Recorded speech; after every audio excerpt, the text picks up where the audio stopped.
Bonjour Vincent Hervouette. Bonjour Dimitri, bonjour à tous. Vous revenez sur la tournée européenne et notamment polonaise ce week-end de Joe Biden. Il a dit, le président des États-Unis, que Vladimir Poutine est un boucher et surtout qu'il ne peut pas rester au pouvoir.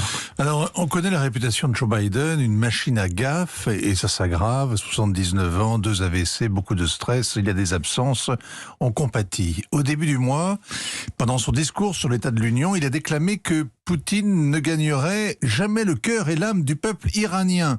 Oups, c'était ukrainien qu'il voulait dire, a précisé le porte-parole de la Maison-Blanche qui passe son temps à rectifier les propos du patron.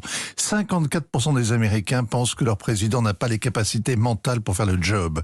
Du coup, l'entourage fait ce qu'il faut pour combler les trous de mémoire, limiter la casse, des discours courts, des conférences de presse pas oppressantes. Alors samedi, le discours dans la cour du Château Royal à Varsovie avait plutôt bien commencé.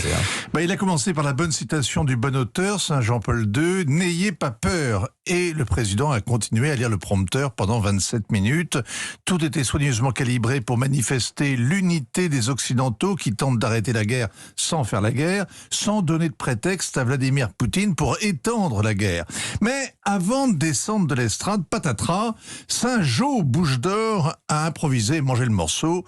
Pour l'amour de Dieu, cet homme ne peut pas rester au pouvoir. Alors aussitôt, les diplomates de la Maison-Blanche ont rétro-pédalé furieusement, clarifié, prétendu que le président ne parlait pas du pouvoir de Poutine, qu'il n'avait pas appelé un changement de régime.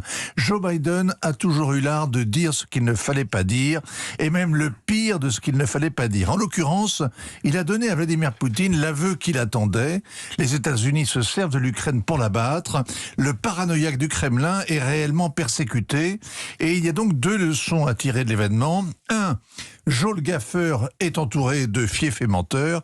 2. Vous avez de bonnes raisons d'avoir peur. Bon Vincent, quand même, Joe Biden a dit tout haut ce que beaucoup pensent tout bas. Mais oui, en Europe de l'Est, des dirigeants considèrent le maître du Kremlin comme un ennemi du genre humain et imaginent qu'à force de pression politique, économique, militaire, il va être emporté par un putsch. Le type même de raisonnement interdit à un homme d'État parce qu'il ne doit pas prendre ses désirs pour des réalités et parce que l'Amérique, depuis 40 ans, a démontré que le changement de régime ne réglait rien, d'Haïti jusqu'en Afghanistan, que de désillusions. Le pire est quasi certain et le pire a de l'imagination. Et pourtant, c'est l'espoir de Joe Biden, son objectif final, son but de guerre, que Poutine soit débarqué.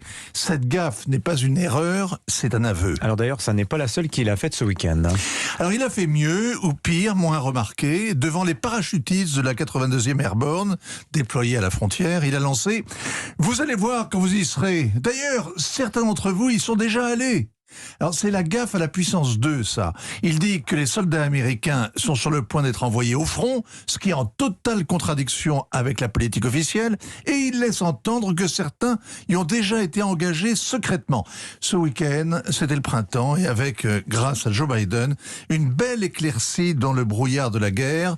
On sait où il entraîne les États-Unis et l'Europe avec elle. Signature Vincent Hervouette. Merci Vincent.